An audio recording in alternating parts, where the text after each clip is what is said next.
Hello guys, ಮತ್ತೆ ಒಂದು ಹೊಸ ವಿಡಿಯೋಗೆ ಎಲ್ರಿಗೂ ಸ್ವಾಗತ. ನಿಮಗೆ ಗೊತ್ತಾಗಿರ್ಬೋದು ಅವಾಗಲೇ ನಾನು ಯಾವ ಟಾಪಿಕ್ ಬಗ್ಗೆ ಮಾತಾಡೋಕ್ಕೆ ಬಂದಿನಂತ. ಯಾಕಂದರೆ ಥಂಬ್ನೇಲ್ ನೋಡಿ ಕ್ಲಿಕ್ ಮಾಡಿ ನೀವು ವಿಡಿಯೋ ನೋಡ್ಬೇಕಂತ ಬಂದಿರ್ತೀರ, ಅದಕ್ಕೋಸ್ಕರ ಹೇಳ್ತಿದ್ದೀನಿ. ವಿಡಿಯೋ ಲಾಸ್ಟ್ವರೆಗೆ ನೋಡ್ರಿ, ಓಕೆನಾ? ಮೋಸ್ಟ್ಲಿ 9 ವರ್ಷದ ಕೆಳಗೆ ಅಂದರೆ 2016ನಲ್ಲಿ ಒಂದು ಘಟನೆ ನಡೆದಿತ್ತು. ಏನು ನಮ್ಮ ದುನಿಯಾ ವಿಜಯ್ ಇದ್ದಾರಲ್ಲ, ಅವ್ರದ್ದು ಒಂದು ಶೂಟಿಂಗ್ ನಡೀತಿತ್ತು, ಮಾಸ್ತಿ ಗುಡಿ ಮೂವಿದು. ಎಲ್ರಿಗೂ ಗೊತ್ತಿರ್ಬೋದು, ಇಡೀ ಕರ್ನಾಟಕ ಜನತೆಗೆ ಗೊತ್ತಿದೆ. ಆ ಮೂವಿ ಶೂಟಿಂಗ್ ನಡೆಯೋ ಮೂಮೆಂಟ್ನಾಗ ನಮ್ಮ ಅನಿಲ್ ಹಾಗೂ ಉದಯ್ ಇಬ್ಬರು ಪ್ರಾಣ ಕಳ್ಕೊಂಡ್ರು. ಅದ್ರ ಬಗ್ಗೆ ವಿಡಿಯೋ ತೊಗೊಂಡ್ಬಂದಿದ್ದೀನಿ. ಮೊದಲು ವಿಡಿಯೋ ನೋಡ್ಕೊಂಬರ್ರಿ, ಆಮೇಲೆ ನಿಮ್ಗೆ ಗೊತ್ತಾಗುತ್ತೆ. ಅವ್ರಿಗೆ ಅಷ್ಟೇನೆ ಅಂತ ಹೇಳ್ಬಿಟ್ಟು ಇಲ್ಲಿ ಬಂದು 100 ಅಂತ ಹೇಳ್ತಾ ಇದ್ದಾರೆ.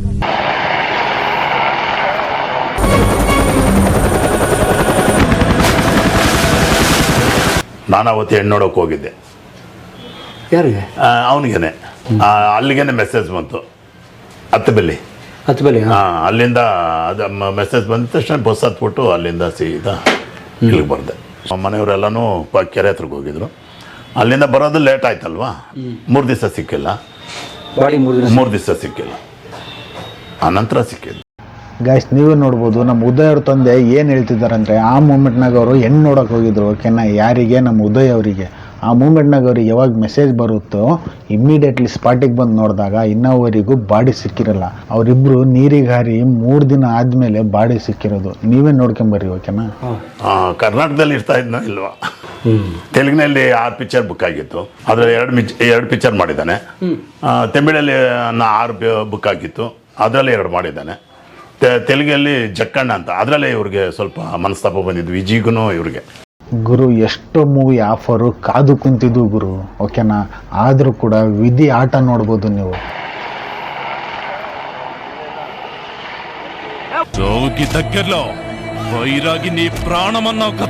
ನೀರಿಗೆ ಧುಮುಕಿದ್ರು, ಏನೋ 20 ಅಡಿ ಹೇಳಿದ್ರು, ನೀರಿಂದ ಒಂದು 20 ಅಡಿಯಲ್ಲಿ ಧುಮುಕ್ತಾರೆ ಅಂತ. ಆಮೇಲೆ 100 ಅಡಿಗೆ ಎತ್ಕೊಂಡ್ರು. ಆಮೇಲೆ ಹೈಟು 30 ಅಡಿ ಅಂತ ಹೇಳಿದ್ರು, 100 ಅಡಿಗೆ ಹೋಗ್ಬಿಡ್ತು. ಹೈಟ್ 100 ಅಡಿಯಿಂದ ಧುಮುಕ್ಬೇಕು ಅಂತ ಹೇಳಿದ್ರು. ಯಾಕೆ ನೀವು 3ಗೂ ಜಾಕೆಟ್ ಹಾಕಿಲ್ಲ ಅಂತ ಕೇಳಿದ್ವಿ. Safety jacket? ಹಾಂ, ಇಲ್ಲ ಮೇಲ್ಗಡೆ ಒಂದ್ಮೇಲೆ ಬಾಡಿ ಕಾಣಿಸ್ಲಿ ಅಂತ ವಿಜಯ್ ಅವರು ತೆಗೆಸ್ಬಿಟ್ರು. ನಾನು 3ಗೂ ಹಾಕಿದ್ದೀನಿ ಅಂತ ಅವರು. ಗುರು, ಇದ್ರ ಬಗ್ಗೆ ನಾನು ಜಾಸ್ತಿ ಮಾತಾಡೋಕೆ ಹೋಗಲ್ಲ. ಯಾಕಂದರೆ ಇನ್ನೂ ಕೇಸ್ ನಡೀತಿದೆ, ಓಕೆನಾ? ಇನ್ನೂ ರನ್ನಿಂಗ್ ಇದೆ. ಅದಕ್ಕೋಸ್ಕರ ನಾನು ಏನು ಜಾಸ್ತಿ ಹೇಳೋಕ್ಕೆ ಹೋಗಲ್ಲ. ನನ್ನ ಉದ್ದೇಶ ಏನಂದರೆ ಅವ್ರಿಗೆ ನ್ಯಾಯ ಸಿಗಬೇಕು, ಅವ್ರಿಗೆ ಪರಿಹಾರ ಸಿಗಬೇಕು. ಆ ಉದ್ದೇಶದಿಂದ ನಾನು ವಿಡಿಯೋ ಮಾಡ್ತಿದ್ದೀನಿ. ನೀವೇ ನೋಡ್ಕೊಂಬರ್ರಿ, ಓಕೆನಾ? ಯಾಕೆ ನೀವು 3ಗೂ ಜಾಕೆಟ್ ಹಾಕಿಲ್ಲ ಅಂತ ಕೇಳಿದ್ವಿ. Safety jacket? ಹಾಂ, ಇಲ್ಲ ಮೇಲ್ಗಡೆ ಒಂದ್ಮೇಲೆ ಬಾಡಿ ಕಾಣಿಸ್ಲಿ ಅಂತ ವಿಜಯ್ ಅವರು ತೆಗೆಸ್ಬಿಟ್ರು.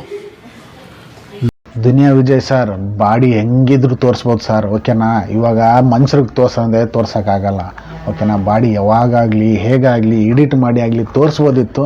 ಆದರೂ ಆ ಮೂಮೆಂಟ್ನಾಗ ಆಗಿದೆ, ಏನು ಮಾಡೋಕ್ಕಾಗಲ್ಲ. ಇವಾಗ ನಾವು ಹೇಳಿದ್ರು ಬರೋಲ್ಲ, ನೀವು ಹೇಳಿದ್ರು ಬರೋಲ್ಲ, ಇನ್ನೊಬ್ರು ಬಂದು ಹೇಳಿದ್ರು ಕೂಡ ಯಾರೂ ಬರೋಲ್ಲ.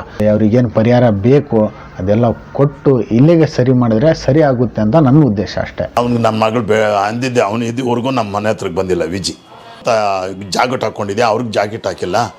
ಜಾಕೆಟ್ ಹಾಕಿದಾರ ಅವರು ಇಬ್ಬರಲ್ಲಿ ಒಬ್ಬರನ್ನ ಬದುಕಿದ್ರೇನೋ ಅನ್ಬೋದಾಯ್ತು, ಇಬ್ಬರು ಹೋಗ್ಬಿಟ್ರಲ್ವಾ ಅಂತ ಅಯ್ಯಮ್ಮ ಸ್ವಲ್ಪ ಬೈದ್ಲು, ನಮ್ಮ ಚಿಕ್ಕ ಮಗಳು. ಆವತ್ತಿಂದ ನಮ್ಮ ಮನೆಗೂ ಬಂದಿಲ್ಲ. ಗುರು, ಇವಾಗ ನಮ್ಮ ಉದಯರ್ ತಂದೆ ಹೇಳೋದೇನೆಂದರೆ, ಇವಾಗ ದುನಿಯಾ ವಿಜಯ್ ಅವರು ಜಾಸ್ತಿ ಅವ್ರ ಮನೆ ಹತ್ರ ಹೋಗ್ತಿಲ್ಲ, ಅವ್ರಿಗೆ ಮಾತಾಡ್ತಿಲ್ಲ, ಅವ್ರು ಹೇಗಿದ್ದಾರೆ ಏನಿಲ್ಲ, ಅವ್ರ ಪ್ರಾಬ್ಲಮ್ ಏನು, ಅವ್ರ ಕಷ್ಟ ಏನು ಅಂತ ಕೇಳ್ತಿಲ್ಲ ಅಂತ ಅವ್ರು ಸಿಟ್ನಾಗ ಹೇಳ್ತಿದ್ದಾರೆ. ಆದರೂ ಕೂಡ ತಂದೆನೇ ಗುರು. ಮಗನ ಕಳ್ಕೊಂಡು ಇಷ್ಟೆಲ್ಲ ಕೇಸಿಗೆ, ಕೋರ್ಟಿಗೆ, ಅದಕ್ಕೆ ಇದಕ್ಕಂಟ ಅಡ್ಡಾಡಿ ಇವಾಗ ಲಾಸ್ಟಿಗೆ 9 ವರ್ಷ ಆದಮೇಲೆ ಇವಾಗ ಮತ್ತೆ ಒಂದು ಕ್ಯಾಮ್ರಾ ಮುಂದೆ ಬಂದು ಅವ್ರು ಮಾತಾಡ್ತಿದ್ದಾರೆ, ಅವರೆಲ್ಲ ಕಷ್ಟ ಹೇಳ್ತಿದ್ದಾರೆ, ಅವ್ರಿಗೆ ಪರಿಹಾರ ಸಿಕ್ಕಿಲ್ಲ ಅಂತ ಹೇಳ್ತಿದ್ದಾರೆ. ಅಂದರೆ ಇಲ್ಲೇ ಅರ್ಥ ಮಾಡ್ಕೊಂಬಿಡ್ರಿ, ಇಂಥ ದೊಡ್ಡ ಆ್ಯಕ್ಟರ್ಸ್ಗೆ, ಈಗ ಇಂಥ ಕಲಾವಿದರಿಗೆ ಬೆಲೆ ಇಲ್ಲ ಅಂದರೆ ಇನ್ನು ಸಣ್ಣ ಪುಟ್ಟ ಕ್ರಿಯೇಟರ್ಸ್, ಇನ್ನು ಸಣ್ಣ ಪುಟ್ಟ ಕಲಾವಿದರಿಗೆ ಇನ್ನು ಎಲ್ಲಿಂದ ಬೆಲೆ ಸಿಗ್ಬೇಕು ಗುರು? ಓ, ನಿಮ್ಗೆ ಏನು ಬರಲಿಲ್ವಾ? ಅದೇ ಒಂದು 20 ಲಕ್ಷ ಕೊಟ್ಟರು. ಯಾರು? ಸುಂದರ್ ಪಿ ಗೌಡ 20 ಲಕ್ಷ ಕೊಟ್ಟರು. ಇನ್ನು ಮಿಕ್ಕಿದ್ದು ಕೊಡ್ತೀನಿ ಅಂದರು, ಅವ್ರು ಕೊಡಲಿಲ್ಲ.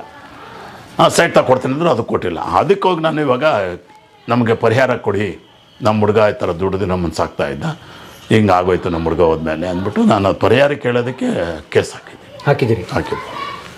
ಎಷ್ಟು ವರ್ಷ ಆಯಿತು? 9 ವರ್ಷ. 9 ವರ್ಷ ಆಯಿತು. ಇನ್ನೂ ಮುಗ್ದಿಲ್ಲ ಕೇಸು? ಹೌದು ಗುರು, ಇವ್ರು ಕೇಳಿಲ್ಲ ಅಂದರೆ ಇನ್ನು ಯಾರು ಕೇಳಬೇಕು?